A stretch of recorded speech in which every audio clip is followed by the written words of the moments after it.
الحمد لله رب العالمين.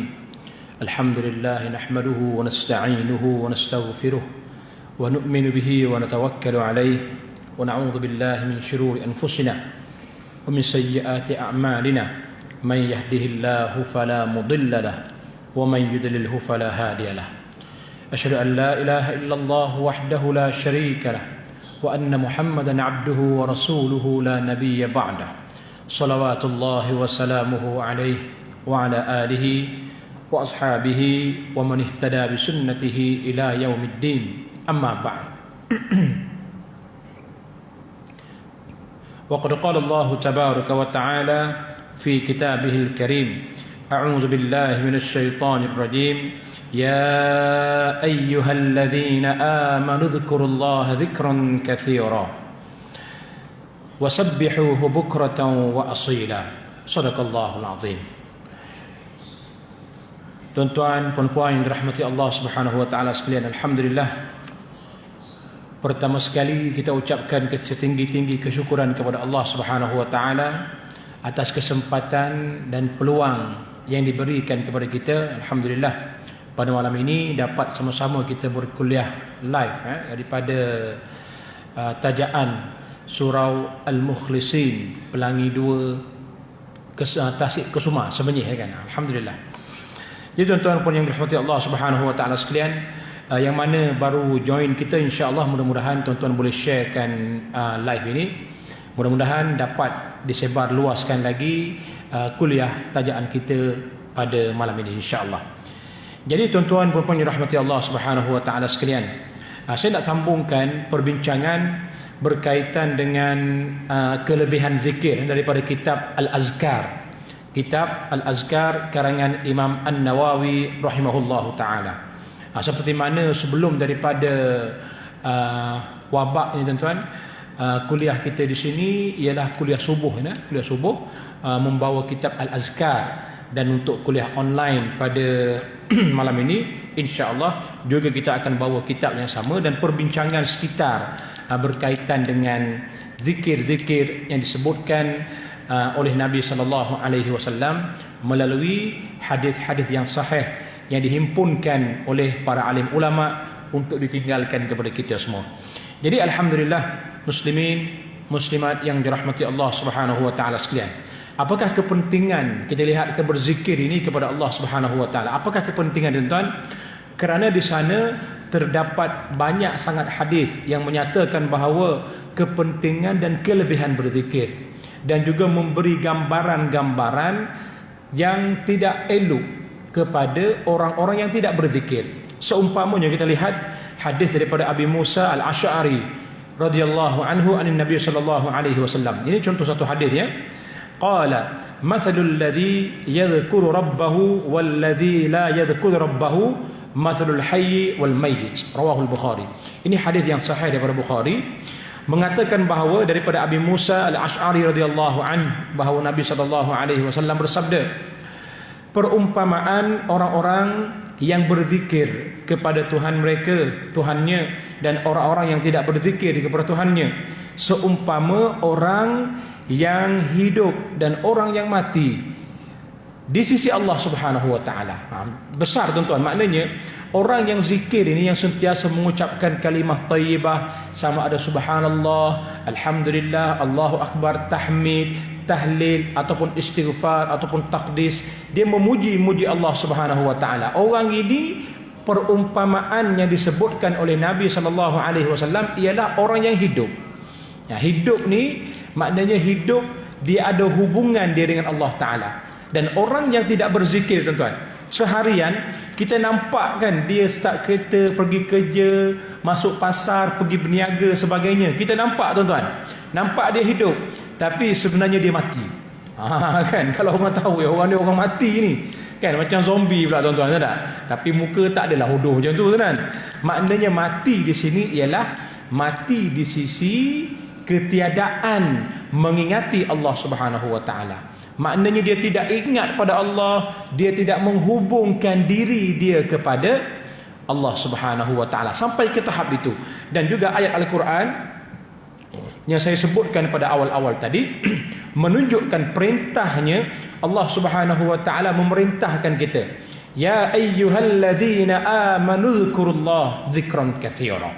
Wahai orang-orang yang beriman, ingatlah kamu kepada Allah dengan zikir-zikir yang banyak. Maknanya Allah Subhanahu wa taala ni dia mengarahkan kita. Mengarahkan siapa tuan-tuan?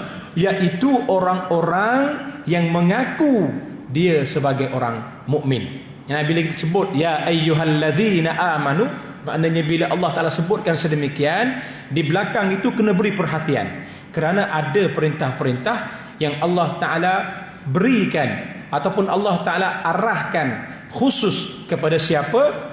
Kepada orang-orang yang mengaku dirinya sebagai mukmin, ataupun yang nak jadi orang mukmin. Nak jadi orang mukmin kenalah sedemikian. Ayat ini menjelaskan, ya, uzkurullah dzikran katsira. Ingatlah kepada Allah dengan zikir-zikir yang dengan banyak. Wasabbihuhu bukratan wa asila, dan mengucapkan tasbih, mensuci-sucikan Allah, ya, pada waktu pagi dan juga waktu petang. Maknanya kena ingat pada Allah. Ini orang-orang mukmin ni tuan-tuan, kehidupan dia seharian dia tak akan lepas, dia tak akan terputus daripada menyebut nama Allah, memberi peringatan kepada manusia, meninggalkan segala larangan Allah, berbuat segala kebaikan suruhan Allah. Ini tanda diingat pada Allah. Sebab tu tuan-tuan sekalian, kalau orang mukmin ini kan, orang mukmin bila dia satu hari kehidupan dia tak berani buat maksiat kepada Allah Ta'ala. Kenapa tuan-tuan? Kerana hati dia sentiasa berhubung dengan Allah. Hati dia sentiasa berhubung dengan Allah. Mana mungkin dia nak buat maksiat. Dia ingat pada Allah. Bila dia nak buat jahat saja, dia tak jadi buat jahat, sebab dia ingat akan siksaan Allah. Bila dia nak buat buruk saja, dia tak jadi buat keburukan. Kerana apa? Dia ingat tentang ancaman-ancaman daripada Allah.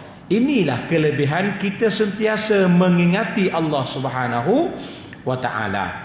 Jadi tuan-tuan, puan-puan yang dirahmati Allah Subhanahu wa ta'ala sekalian, hadis yang ke-25, ya, yang saya sebutkan di sini, kami telah meriwayatkan dalam Sahih Muslim daripada Abu Dzar Al-Ghifari radhiyallahu an, bahawa Rasulullah sallallahu alaihi wasallam bersabda, yusbihu ala kulli sulama min ahadikum sadaqatun, fa kullu tasbihatin sadaqatun, wa kullu tahmidatin sadaqatun, wa kullu tahlilatin sadaqatun, wa kullu takbiratin sadaqatun, wa amrun bil ma'ruf sadaqatun, wa nahyun 'anil munkar sadaqatun, wa yujzi min dzalika rak'atan yarka'uhuma min ad-duha. Artinya, ada sedekah di atas setiap organ, organ tubuh kita ni. Salah seorang daripada kamu ada sedekahnya. Setiap satu tasbih adalah sedekah. Nah, kita ucapkan subhanallah, alhamdulillah, Allahu akbar. Itu dah 3 kali. Itu dah 3 tasbih, kan? Maknanya subhanallah, satu kalimah sahaja itu adalah sedekah. Setiap satu tahlil juga sedekah. Ini tahlil ni tuan-tuan, saya nak sebutkan betul-betul, ya, bukan tahlil yang berhimpun ramai-ramai kat rumah tu, bukan tu, kan? Sekarang ni musim PKP tuan-tuan, jangan buat hal, kan kena tangkap, kena saman 1000 seorang tak pasal-pasal je dah. Tahlil di sini asalnya bermaksud la ilaha illallah. Tuan-tuan ucapkan la ilaha illallah, tahlil itu, ya, secara kalimahnya. Secara kalimahnya. Tapi yang tahlil berkumpul tu, itu lepas-lepas PKP lah tuan-tuan, ya. Sekarang ni jangan buat hal, kan? Dan juga setiap satu takbir adalah sedekah. Allahu akbar, Allahu akbar. Kita ucapkan perkataan itu adalah sedekah. Menganjurkan yang ma'ruf adalah sedekah. Maknanya kita suruh orang, ataupun sarankan orang, ataupun berikan jalan kepada orang untuk buat kebaikan. Orang datang sesat jalan di kawasan rumah kita, kan tuan-tuan, taman kita, lalu dia tanya mana masjid, mana surau, kita pun bagi tahu dia, surau kat sini, masjid dekat sini. Ataupun dia mencari rumah orang, mana dekat sini rumah Tok Pengulu, nak minta cop mustautin, katakan, ada cop nikah ni, kan. Kita pun bagi tahu dia, cop Tok Pengulunya dekat sana. Dia pun pergi jumpa dengan rumah Tok Pengulu, itu dikira sedekah, tuan-tuan. Adapun kita menipu dia tuan-tuan, jangan menipu kan. Pergi sebelah sana, pusing kanan, pusing kiri, sampai rumah Tok Pengulu. Member tu pusing cari tak jumpa, kesudahnya dah. Balik makan maki saja gitu kan. Itu tak kira sedekah sebab kita menipu. Okey. So kita suruh orang buat kebaikan dikira sedekah, dan mencegah daripada kemungkaran. Orang nak buat mungkar, orang nak buat jahat, kita cegah juga dikira sebagai sedekah. Ini kita kena faham tuan-tuan sekalian. Ada bab-bab perkara-perkara yang sememangnya penguasaan kita mampu mencegah dengan tangan. Ada sebahagian bab kita tak mampu cegah dengan tangan, kita hanya mampu cegah dengan mulut. Sebahagian lainnya mampu cegah dengan hati, mampu cegah dengan selemah-lemah iman, kata Nabi SAW kan, mencegah dengan hati. Maknanya cegah buat kejahatan ini tidak semestinya kita cegah dengan tangan semata-mata. Kita tidak bersetuju dengan maksiat yang berlaku di sekitar kita. Selagi mampu tegur, kita tegur pemimpin kita. Selagi mampu kita buat sesuatu mengikut kepada kemampuan kita, maka kita kena buat. Bila kita buat sedemikian, ikut kemampuan kita, maka Allah Ta'ala dah kira lepas tanggungjawab ke atas kita. Kalau tuan-tuan kata benda ini berlaku juga, kan, berlaku juga benda ni maksiat, kita tak suka dah. Kan, orang-orang jual arak misalnya, di kedai-kedai runcit kan, tahun depan ni insya-Allah tuan-tuan, di seluruh wilayah yang mana kedai-kedai runcit kan tak dibenarkan lagi jual arak. Maknanya at least adalah pembaharuan sedikit ya, walaupun masih lagi ada king-king besar-besar yang menjual arak lagi, tapi sekurang-kurangnya dah tidak terlalu senang untuk anak-anak kita kan dapatkan arak sebagai minuman-minuman yang orang kata yang bagi diorang lah menyeronokkan ya. So kita dah tak setuju dah benda tu. Kita pun buat surat, kita pun buat sekadar kemampuan kita. Maka bila benda tadi berlaku juga, maka Allah Ta'ala tidak lagi persoalkan kita dalam hal sedemikian ya. Yang penting tuan-tuan, kita kena buat. Sama juga dengan kita tegur anak-anak kita lah kan. Kita suruh dia semayang, kau ni kena semayang, jangan tak semayang. Umur dah 18 tahun, dah akil balik. Kalau wanita tu dah besar, kalau lelaki pun dah 18 tahun kan, maknanya dah berusia, tanggungjawab tu dah ada, kena semayang. Ataupun anak wanita suruh tutup aurat, tapi tuan-tuan depan kita ni tutup, dia pergi kerja dan naik kereta sendiri, sampai dalam kereta dia berhenti dekat Petronas mana-mana, dia buka tudung, dia keluarkan rambut berkarat merah dia tu kan, sampai dekat office dia pun free hair lah sampai ke petang. Maksudnya dia buat maksiat di belakang kita, dan benda tersebut tidak lagi berdosa ke atas kita. Dan anak kita pun sama, tak semayang, belakang kita tak semayang, kita pun tegur dia, kena semayang, dia tak semayang belakang kita.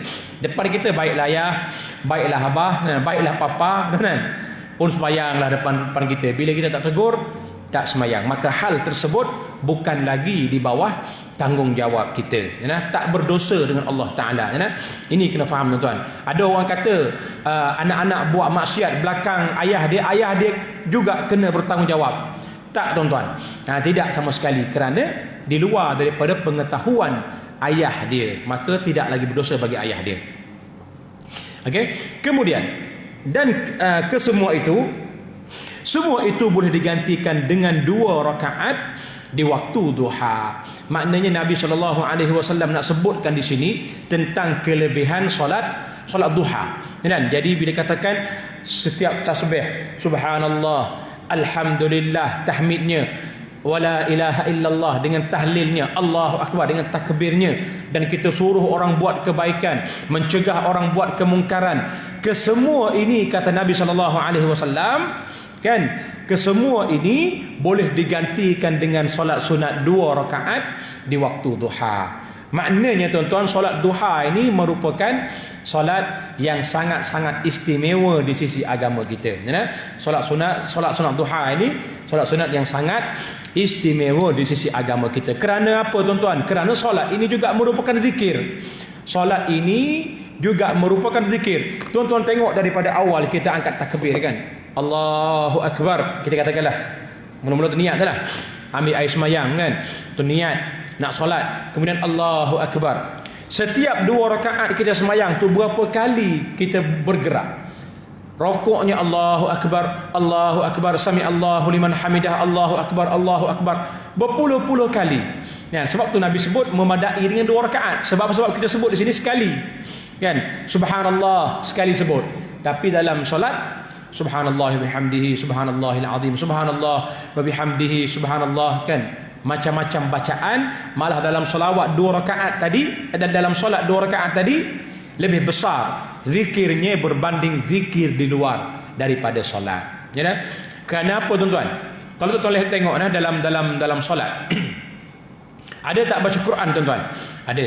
Ada tak puasanya, sifat-sifat puasa? Ada. Orang semayang ni mana ada dia makan goreng pisang? Tak ada kan. Tengah semayang berhenti minum teh obeng tuan-tuan, tak ada punya. Kan? Makan nasi Arab ke kan, atau makan lamb shank ke lah. Kedai saya dekat Bangi kan. Tak ada pun macam tu tuan-tuan. Orang makan dekat kedai semuanya waras belaka, tak ada tengah semayang, tak? Maknanya dalam semayang ni ada puasa. Sifat-sifatnya. Dalam semayang ada kita berzikir, dalam semayang ada berdoa, dalam semayang ada kita ucapkan salawat, dalam semayang ada doa, dalam semayang ada ucapan salam, dalam itu juga ada bacaan Al-Quran. Maknanya besar lah kan. So rugilah siapa-siapa yang tidak mengamalkan solat sunat, siapa yang tidak membuatkan satu-satu perkara yang sunat yang lain selain daripada yang wajib, rugi tuan-tuan. Rugi nah. Sebab yang wajib ini dia merupakan tuntutan Allah ke atas kita. Yang wajib 5 kali sehari. Hak kita kepada Allah dengan menyembahnya 5 kali sehari. Dan hak Allah ke atas kita ialah tidak mengazab kita selagi mana kita tidak mensyirikkan dia. Ini hak Allah kat atas kita. Dan hak kita menyembah Allah, kan? Itu hak dia. Adapun untuk mendapat, orang kata, rahmat Allah, untuk mendapat kasih sayang Allah, untuk mendekatkan diri dengan Allah, kita harus mendekatkan dengan perkara-perkara yang sunat. Sama ada sembahyang sunat, sama ada ibadat-ibadat yang lain, berzikir, sedekah, baca Quran ataupun yang lain-lainnya. Baik. Yang berikutnya hadis ke-26. Kami telah meriwayatkan dalam Sahih Bukhari dan Sahih Muslim daripada Abu Musa Al-Ash'ari radhiyallahu an. Dia berkata, qala lin Nabi sallallahu alaihi wasallam, ala adulluka ala kanzin min kunuzil jannah. Fakultu ya Rasulullah. Qala kul la haula wala quwwata illa billah. Maksudnya tuan-tuan, Nabi SAW bersabda, hadis ini daripada Abi Musa Al-Ash'ari radhiyallahu anhu. Dia berkata bahawa Nabi SAW bersabda kepada aku, maukah kamu aku tunjukkan harta terpendam daripada harta karun syurga? Ini ganjaran yang sangat-sangat besar ya. Aku menjawab, mahu ya Rasulullah. Nak ya Rasulullah, silakan ya Rasulullah, bagi tahu. Baginda SAW mengucapkan, la haula wala quwwata illa billah. Nabi kata, ucapkan kalimah ni, la haula wala quwwata illa billah. Maksudnya tiada daya, tiada upaya dan kekuatan melainkan hanya milik Allah. Ini besar tuan-tuan ya.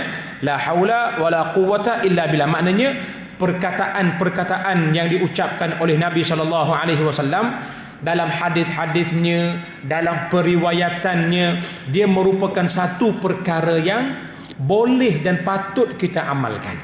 Nah tuan-tuan, kalau kita lihat dalam kitab Al-Azkar ni kan, setebal dalam 2 inci, 3 inci ni tuan, tebal sungguh kitab ni.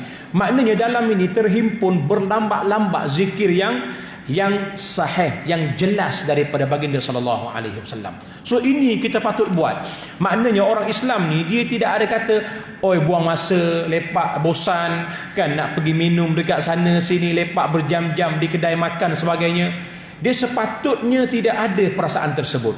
Kerana apa? Kalau kita isikan dengan waktu-waktu yang betul, dengan masa-masa yang betul, dengan zikir-zikir ini tuan-tuan, maka dah tentu kita tidak ada masa nak buat perkara yang sia-sia. Sebab apa kita masih lagi buat perkara yang sia-sia? Sebab kita tak tahu ganjaran. Itu punca dia. Kan? Kita tak tahu ganjaran benda tersebut. Bila kita tahu ganjaran ataupun kelebihan yang ada, maka dia akan berikan semangat kepada kita untuk buat hal itu. Dan sekarang kita tak tahu apa kelebihan tuan-tuan baca ayat kursi lepas sembahyang.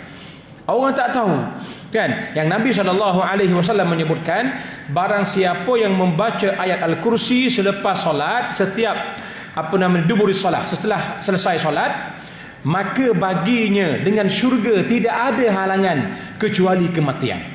Maknanya orang baca ayat kursi selepas sembahyang wajib masuk syurga, tuan-tuan. Kita jelas, maknanya kalau orang tahu hal tersebut, maka orang akan buat. Tetapi kenapa orang tak buat? Lepas sembahyang baik petik handphone. Lepas sembahyang baik update status. Don solat 4 rakaat. Jahanam, tuan-tuan.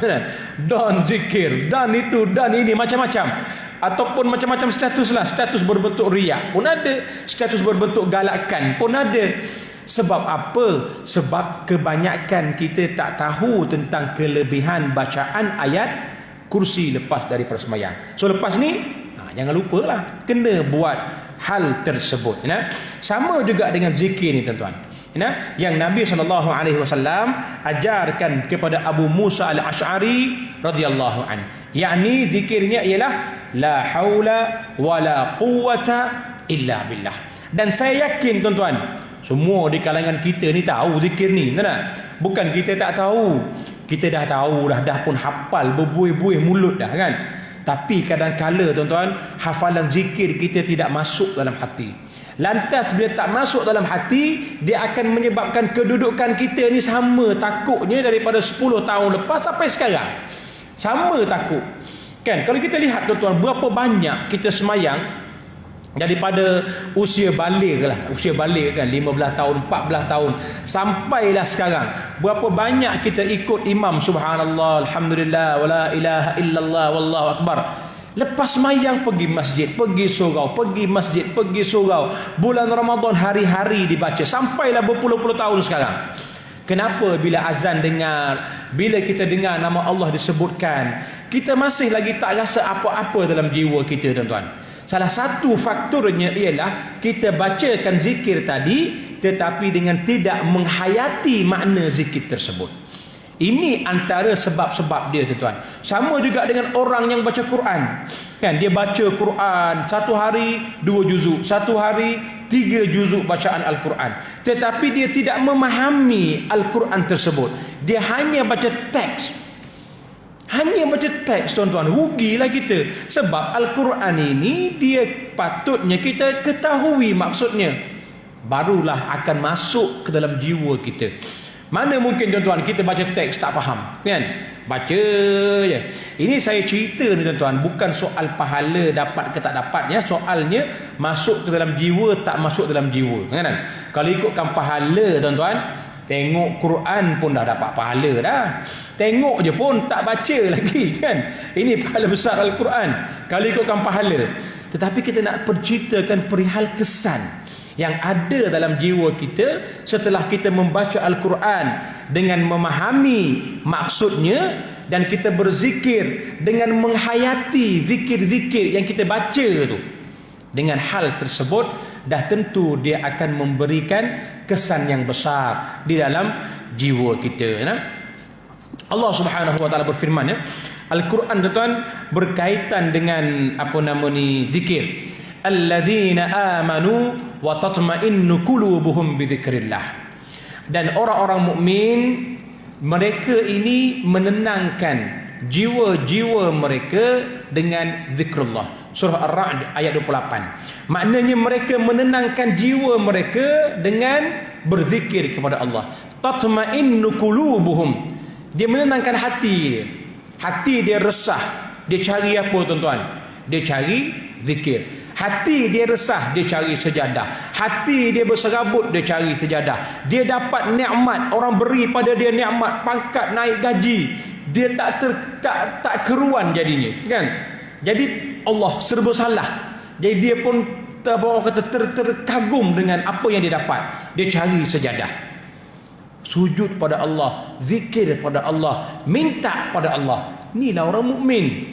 Ya, bukannya bila ada masalah, tuan-tuan, mana nak mengadunya? Facebook lah. Bila ada masalah, mana nak mengadunya? Twitter. Bila ada masalah, mana nak mengadunya? Instagram. Bahasa yang diguna pakai pula penuh dengan sarkastik, tuan-tuan. Duk menghina orang, duk perli orang, macam-macam hal. Kan, macam mana tuan-tuan rumah tangga tak rosak. Ini especially orang wanita lah kan. Orang lelaki pun ada juga, tak? Bukan tak ada, tapi kebanyakannya. Ya, wanita-wanita ni kena ingatkan. Kita sebagai suami tuan-tuan kena pesan. Pesanlah pada isteri kita kan. Kalau ramai lah kan.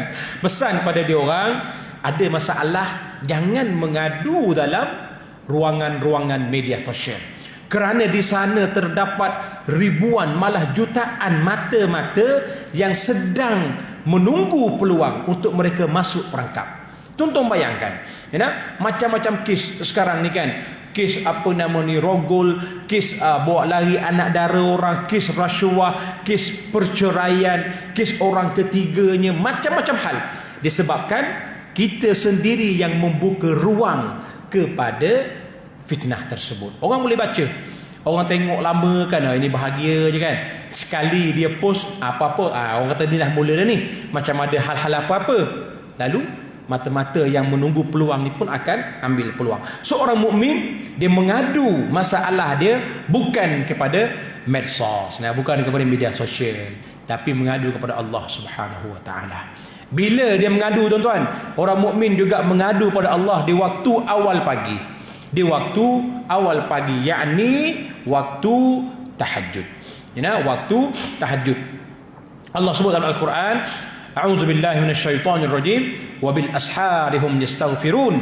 Dan waktu sahur mereka orang-orang mukmin ini beristighfar kepada Allah, mohon ampun kan, ceritakan masalah kepada Allah, minta ampun daripada Allah, minta ketenangan daripada Allah. Kerana tuan-tuan, Allah sebut dalam Al-Quran ini tatma'innu qulubuhum bi dzikrillah. Orang mukmin dia menenangkan hati dia dengan mengingati Allah. Ni orang mukmin buat, dan Allah sebut di belakang lagi ayat tu, ala bi dzikrillah tatma'innul qulub. Dan ketahuilah oleh kamu bahawa dengan mengingati Allah tersebut hati kamu akan jadi tenang. Maknanya tidak ada cara lain. Tidak ada cara lain melainkan dengan berzikir kepada Allah. Di sini sebutkan fal masyru' lil mu'min aynama kana al-ikthar min dzikrillah bit tasbih wat tahlil wat tahmid wat takbir wal istighfar wad du'a wa sa'ir anwa'iz dzikr. Maka disyariatkan bagi orang mukmin, di mana sahaja hendaklah dia memperbanyakkan min zikrillah. Atas motor dia pun zikir, dalam kereta dia pun zikir, nak pergi kerja dia pun zikir, berjalan kaki nak balik ke rumah dia pun zikir, tengah makan dia baca doa, nak tidur dia pun zikir, nak pakai baju dia pun zikir, hatta nak bersama dengan isteri dia pun berzikir kepada Allah. Ini seharusnya yang berlaku kepada orang mukmin. Maka dia akan cari peluang. Dia akan cari peluang untuk tak akan mensia-siakan peluang-peluang yang datang pada dia. Maknanya ruang-ruang, waktu-waktu ni dia tak nak bagi sia-sia dah. Dia berzikir kepada Allah. Kan Allah berfirman, a'udzubillahi minasyaitonirrajim, alladzina yadhkurunallaha qiyaman wa qu'udan wa 'ala junubihim wa yatafakkaruna fi khalqis samawati wal ard. Orang-orang mukmin ini sentiasa ingat kepada Allah Subhanahu wa taala. Baik. So tuan-tuan jangan lupa baca la haula wala quwwata illa billah. Apa kelebihannya? Maka Nabi SAW menjawab di sini ialah harta terpendam daripada harta karun syurga. Kita baca ni tuan-tuan, insya-Allah Allah akan sediakan harta karun daripada syurga untuk kita. Harta karun ni kenapa dia panggil harta karun tuan? Sebab kisahnya seorang seorang pemerintah, seorang pemimpin yang zalim yang hidup di zaman Nabi Musa alaihissalam. Nama dia Qarun. Nama dia Qarun. Mana kisah berlaku tuan-tuan? Kisah ni berlaku di Mesir, di Fayum, dekat dengan Kairo, lebih kurang 2 jam, sejam lebih sampai di Fayum. Tempat ini yang ditenggelamkan oleh Allah Subhanahu wa taala. Allah berfirman dalam Al-Quran, a'udzubillahi minasyaitonirrajim, fa khasafna bihi wa bidarihi al-ard. Fama kana lahu min fi'atin yansunahu min dunillah wa ma kana minal muntasirin. Dan kami tenggelamkan dia dan juga rumah-rumahnya dan harta bendanya ke dalam perut bumi, dan tidak ada seorang pun yang dapat menolong, menjadi penolong kepada dia, dan dia tidak termasuk daripada orang-orang yang mendapat pertolongan. Allah tenggelamkan dia di Mesir. Tapi yang herannya tuan-tuan, sampai ke Malaysia pun ada harta karunnya dah. Itu saya heran. Dia nak tanam pisang belakang rumah dia kan, dia pun cangkul lah, cangkul bunyi kelekeng sekali. Ini harta karun ni kan. Buka-buka rupanya tin Milo zaman moyang dia tanam belakang rumah tu kan. Harta karun juga kan. Macam mana sampai kat Malaysia tuan nak katakan banyaknya harta karun tu. Yang tu cerita dia kan. So harta sekarang di Mesir lah tuan, di tempat berlaku tu di Fayum. Masih ada tempat tu dan dikawal oleh pihak penguasa Mesir lah. Pihak penguasa Mesir mengawal kawasan tersebut. Kalau tak kawal tuan-tuan, saya rasa penuh orang kali ni kan. Maka bacalah zikir la haula wala quwwata illa billah. Allah Ta'ala beri pada kita harta karun yang mana? Harta karun dalam syurga. Harta karun dalam syurga. Kemudian kami telah meriwayatkan daripada meriwayatkan dalam Sunan Abu Daud dan Sunan At-Tirmidzi daripada As-Sa'ad bin Abi Waqqas radhiyallahu anhu annahu dakhala ma'a Rasulillah sallallahu alaihi wasallam ala imra'atin wa bayna yadayha nawan aw hasan tusabbihu biha faqala ala ukhbiruka bima huwa aysaru alayka min hadha aw afdal faqala subhanallah adada ma khalaqa fis sama' wa subhanallah adada ma khalaqa fil ard wa subhanallah adada ma bayna dhalik wa subhanallah adada ma huwa khaliq wallahu akbar mithla dhalik alhamdulillah mithla dhalik wa la ilaha illallah mithla dhalik wa la hawla wa la quwwata illa billah mithla dhalik. Banyak tuan-tuan ucapan-ucapan zikir ni kalau ikutkan zikir-zikir yang diajarkan oleh Nabi ni daripada awal-awal lagi kita sebutkan, lebih kurang sama. Subhanallah wa bihamdihi, subhanallahil azim. Cuma dia ada sedikit-sedikit perubahan kan. Tadi kita dah sebutkan dah, la haula wala quwwata illa billah. Dekat sini dia ada pula wala haula quwwata illa billah mithla dhalik. Dia sambung belakang. Maknanya periwayatan yang lain. Maksudnya tuan-tuan, zikir yang diajarkan oleh Nabi ni, yang dimasyru'kan ni, yang disyariatkan, terlalu banyak. Banyak type, banyak pattern, banyak pattern. So kita boleh nak amalkan mengikut kepada kesesuaian kita. Kita rasa nak amalkan yang ni, silakan. Nak amal yang itu, silakan. Tapi pilih salah satu zikir yang mana mudah untuk kita amalkan sentiasa. Amalkan sentiasa. Jangan kita pilih yang payah tuan-tuan. Sekali baca 2 jam. Kan? Lepas tu nak baca balik 2 tahun sekali baca. Baca 2 jam. Nak baca semula bila? 2 tahun lagi ustaz. Sebab buku tu hilang. Allahu Akbar. Ini masalah dia. So cari yang mudah. Cari yang mudah. Ini pun subhanallah adada ma khalaqa fis sama'. Sebelum ni sebut dah. Sebelum ni kita ada sebutkan subhanallah wa bihamdihi subhanallah al-azim. Subhanallah wa bihamdihi adada khalqihi. Ni adada ma khalaqa fis sama'. Ni dia ada perubahan sedikit lah. Jadi maksudnya di sini, dia bersama Rasulullah sallallahu alaihi wasallam menemui seorang perempuan, ni Sa'ad bin Waqqas Dia bersama Nabi sallallahu alaihi wasallam dan menemui seorang perempuan yang di tangannya terdapat biji kurma atau batu untuk bertasbih. Batu untuk bertasbih atau biji kurma. Baginda sallallahu alaihi wasallam bersabda, "Mahukah aku beritahu kepada kamu sesuatu yang lebih mudah dan lebih baik daripada ini?" Baginda mengucapkan, "Wa subhanallah adada ma khalaqa fil ard wa subhanallah adada ma baina dhalik wa subhanallah adada ma huwa khaliq."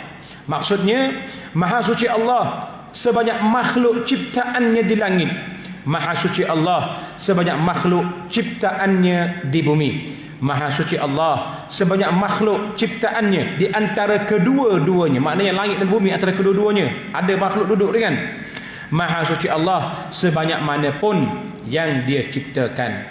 Allah Maha besar, seperti itu. Segala puji bagi Allah, seperti itu.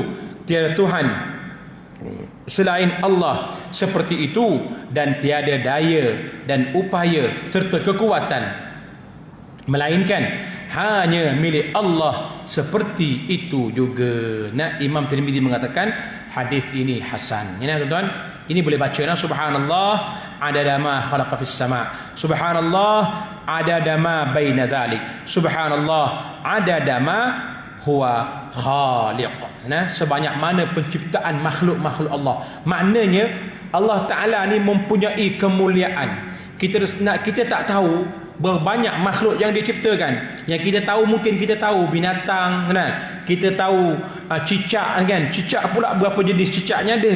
Mungkin kita tahu 2 cicak kan. Cicak kobin dengan cicak rumah kita. Itu kita tahu kan. Yang lain tak tahu dah. Tapi cicak banyak jenis tuan-tuan. Sama juga dengan biawak tu kan. Kita tahu biawak yang ada belakang rumah kita dengan biawak komodo dekat Indonesia tu kan. Padahal biawak ni berapa jenis lagi ada kan. Pergi dekat Mesir orang buat, pergi dekat apa nama ni, dekat Arab orang buat makan lagi biawak tu, biawak padang pasir tak.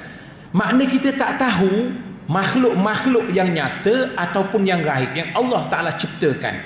Jadi kita nak puji Allah ni setanding dengan kemuliaan dia, maka kita ucapkan Maha suci Allah ya, sebanyak ciptaan makhluknya di langit. Berapa banyak makhluk di langit tuan-tuan, maka sebanyak itulah selayaknya kesucian bagi Allah. Subhanallah, maha suci bagi Allah sebanyak makhluk mana di bumi. Kita tak tahu tuan-tuan, yang melata di atas muka bumi ni kan, yang mencari rezeki, yang kita nampak mata kasar, yang tak nampak dengan mata kasar, yang perlukan kanta, yang perlukan alam yang lain, kita tak nampak. Yang 2 alamnya makhluknya. Siapa beri rezeki semua ni? Allah Subhanahu wa taala. Ini tak cerita yang ada di bawah perut bumi lagi, yang ada di lautan. Allahu akbar tuan-tuan. Ya? Dan itulah selayaknya bagi Allah. Dan subhanallah, maha suci Allah selayaknya bagi Allah sebanyak mana makhluk di antara kedua-duanya, di antara langit dan bumi ini tengah-tengah ni tuan-tuan. Kita mungkin tahu, kita tahu ada makhluk jin yang Allah Taala ciptakan kan, tapi makhluk-makhluk yang lain kita tak tahu. Mengikut kepada ilmu yang mana Allah Ta'ala beritahu pada kita, itu kita tahu kan. Yang tak ada lah. Maka mungkin tak ada tu Allah tak beritahu pada kita, maka kita pun letakkan awal-awal bahawa kemuliaan Allah selayak dengan penciptaannya sebanyak mana ciptaannya di bumi, di langit, di antara kedua-duanya, maka selayak itulah kemuliaan bagi Allah Subhanahu wa taala. Nah, wala haula wala quwwata illa billah mithla dhalik. Dan tidak ada daya dan kekuatan, daya dan upaya dan kekuatan melainkan hanya milik Allah, seperti itu juga. Ini tuan-tuan elok kita bacakan, terutamanya bila kita gagal buat sesuatu perkara. Kita ditimpa musibah, kita ditimpa malapetaka kan, ataupun kita dah rencanakan satu program, rencanakan satu projek besar dengan rakan-rakan kita kan, nak buat projek di musim PKP ni kan, lepas tu projek tak jadi tuan-tuan, kan, tak jadi. Jangan kita salahkan mana-mana pihak. Jangan salahkan orang, tunding engkau lah ni, kau lah tu, akulah ni, akulah itu kan. Jangan tunding pada siapa-siapa. Tetapi seharusnya kita muhasabah diri kita dan banyak-banyak mengucapkan la haula wala quwwata illa billah. La haula wala quwwata illa billah. Banyak-banyak mengucapkan. Maksudnya tidak ada daya, upaya dan kekuatan melainkan dengan izin Allah. Maknanya hati kita akan tenang, sebab kita dah pun rencanakan benda ni dengan sebaik mungkin.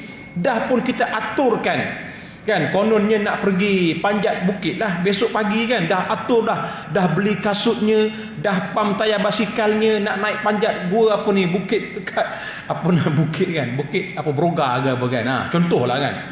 Dah rancang besok pagi, okey, lepas subuh jumpa kat sana kan, semangat kita. Tapi malam ni hujan orang tak panjat bukit dah pagi esok. So nak salahkan siapa hujan tuan-tuan? La haula wala quwwata illa billah. Sebutkan mana hati kita ini tak kecewa. Sebab kita tahu bahawa kita merancang nak buat sesuatu, di sana ada penentunya, yakni Allah Subhanahu wa taala. Bila kita letak hal sedemikian, alhamdulillah kita tahu kita tak mampu nak buat macam mana, dan dah Allah Taala tak izinkan. Sebut begitu tuan-tuan, alhamdulillah. Sekurang-kurangnya tenangkan hati kita, dan sebaik-baiknya, sebanyak-banyaknya adalah Allah Taala sediakan harta karun bagi kita. Bukan karun di dunia, tapi karun di dalam syurga, sebagaimana berdasarkan hadis yang kedua tadi. Okay, itu dia.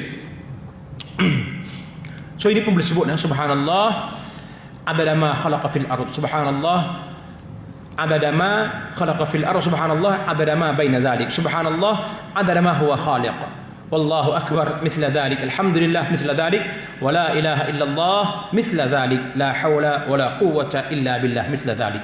Kalau katakan ustaz tak ingatlah nak hafal ni, payah sangat ni kan, boleh je baca subhanallah wa bihamdihi subhanallahil azim, subhanallah alhamdulillah wa la ilaha illallah wallahu akbar wa la hawla wa la quwwata illa billah al-aliyyil azim.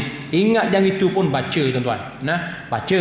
Walaupun kita ingat yang itu pun riwayat yang sahih juga.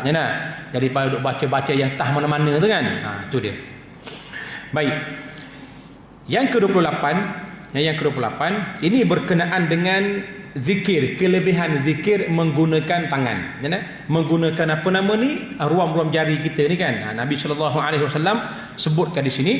Kami juga telah meriwayatkan di dalam Sunan Abu Daud dan Sunan Tirmizi dengan sanad hasan daripada Yusairah, seorang sahabat wanita daripada kalangan Muhajirin radhiyallahu anha.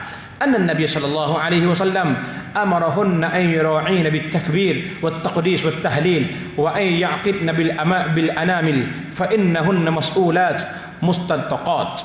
Maksudnya Nabi sallallahu alaihi wasallam memerintahkan kaum wanita untuk selalu menjaga bacaan takbir. Takbir apa dia tuan? Allahu akbar. Taqdis, mensucikan Allah, subhanallah. Tahlil, tahlil apa tuan-tuan?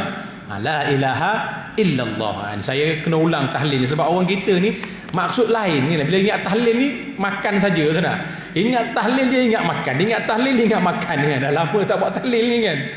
Tahlil sebenarnya ialah kalimah tu. La ilaha illallah. Tu tahlil tu kan. So Nabi mengingatkan kaum wanita ni supaya sebutkan benda ni. Takbir, taqdis, tadi subhanallah, dan tahlil la ilaha illallah. Mereka juga hendaklah menghitungnya dengan jari jemarinya, kerana jari jemari itu akan ditanya. Nampak tak? Maknanya Allah Ta'ala juga ada berfirman dalam Al-Quran. Maknanya inna sam'a wal basara wal fu'ada kullu ulaika kana anhu mas'ula. Sam'a, pendengaran, wal basar, penglihatan, wal fu'ad, panca indera kita, kullu dzalika kana anhu mas'ula, semua itu akan dipersoalkan oleh Allah Ta'ala. Ini yang kita nak gunakan. So Nabi ajarkan kita guna ruam-ruam jari kita ni untuk berzikir kepada Allah. At least tangan kita menjadi saksi. Pada hari kiamat tuan-tuan, siapa yang jadi saksi lagi? Tak ada dah. Manusia ni dia minta dengan Allah Ta'ala, yang hadis yang meriwayatkan yang Nabi tersenyum sendiri sebab melihat gelagat manusia. Gelagat manusia ni bagaimana tuan-tuan? Kata Nabi SAW, bila berhadapan dengan Allah Ta'ala, Allah berikan buku catatan amalan kepada dia. Dia pun tengok, dekat dunia dulu tuan-tuan, tak buat amal kan. Orang suruh mari masjid, time boleh mari masjid, dia tak mau mari. Orang suruh sedekah, orang suruh berwakaf ni, masjid Tasik Kesuma nak buat ni kan, besar bukan main signboard apa ni. Saudara kita Ustaz Syarif Syam dekat Simpang 4 tu, tak mau tuan-tuan, dia tak mau sedekah, dia tak mau nak bagi sumbangan. Orang suruh buat, dia tak nak buat. Bila meninggal dunia, dia tengok buku catatan dia, sedikit amal. Dia persoalkan kepada Allah. Dia kata, Allah, aku nak bawa saksi aku lah. Dia kata, nak bawa saksi sendiri, tak nak saksi daripada Allah Ta'ala. Maka Allah Ta'ala kata, silakan bawa saksi kamu. Siapa saksi dia tuan-tuan? Saksi dia sendiri ialah tubuh badan dia sendiri. Jari jemari dia mengaku, ya Allah, tak pernah pun guna aku untuk buat kebaikan. Tangan dia, kaki dia tak pernah pun, ya Allah, bawa aku ni ke arah masjid. Tak pernah pun ingat lidahnya berzikir kepada Engkau ya Allah. Dia ingatkan diri dia, nak bela dia lah. Rupa-rupanya makin teruk dikenanya tuan-tuan. Kan Al-Quran surah Yasin Allah sebutkan, a'udzubillahi minasyaitonirrajim, al-yawma nakhtimu ala afwahihim wa tukallimuna aydihim wa tashhadu arjuluhum bima kanu yaksibun. Sadaqallahul azim. Pada hari ini nakhtimu ala afwahihim, kami memeterikan mulut mereka. Tutup mulut, tak boleh bercakap lah. Sebab apa mulut tak boleh cakap? Mulut banyak helah. Mulut banyak helah, mulut banyak menipu, mulut banyak berbohong. Walaupun Allah tahu tuan-tuan kita berbohong ke tak berbohong kan, tapi dia tak nak bagi awal-awal. Wa tukallimuna aydihim, dan bercakap dengan kami ialah tangan-tangan mereka. Wa tashhadu arjuluhum, yang menjadi saksi kepada kami kaki-kaki mereka. Bima kanu yaksibun, terhadap apa yang mereka kerjakan di dunia dulu. Maka sebab tu tuan-tuan sekalian, segala kebaikan yang kita buat ni kan, dia ada 360 sendi kita ni, kita kena gunakan hak-hak sendi tersebut untuk kebaikan kepada Allah Ta'ala. Balas balik. Allah beri pada kita tuan-tuan sendi ni percuma. Sebab tu kita tak rasa dia bernilai, sebab percuma kan? Cuba kena bayar tuan-tuan kan? Oh, kena bayar, marah kita kan? Sebab apa? Sebab kita tak rasa bernilai, sebab diberi percuma. 360 sendi yang ada pada kita ni, adakah telah sempurna kita gunakan untuk jalan Allah? Adakah telah sempurna kita gunakan untuk kebaikan? At least sekali.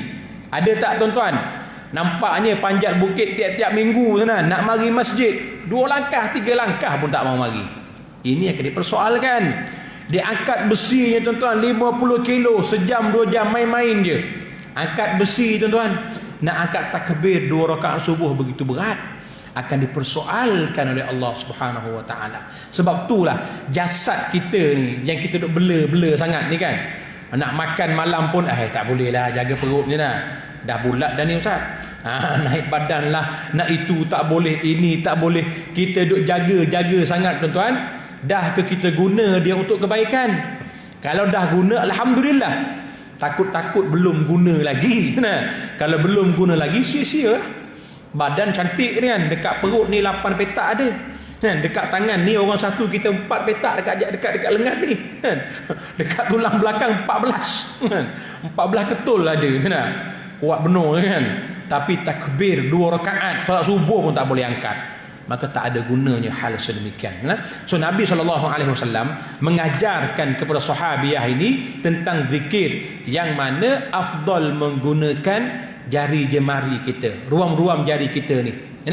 Afdal tuan-tuan. Walaupun adalah zikir-zikir macam-macam kan, kayu apa, kayu kokak kan, kayu kokak lah, kayu apa, biji kurma lah, kayu tongkat Nabi Musa lah, kayu perahu Nabi Nuh lah, apa lagi kan, kayu pokok Nabi Adam lah, macam-macam tuan-tuan.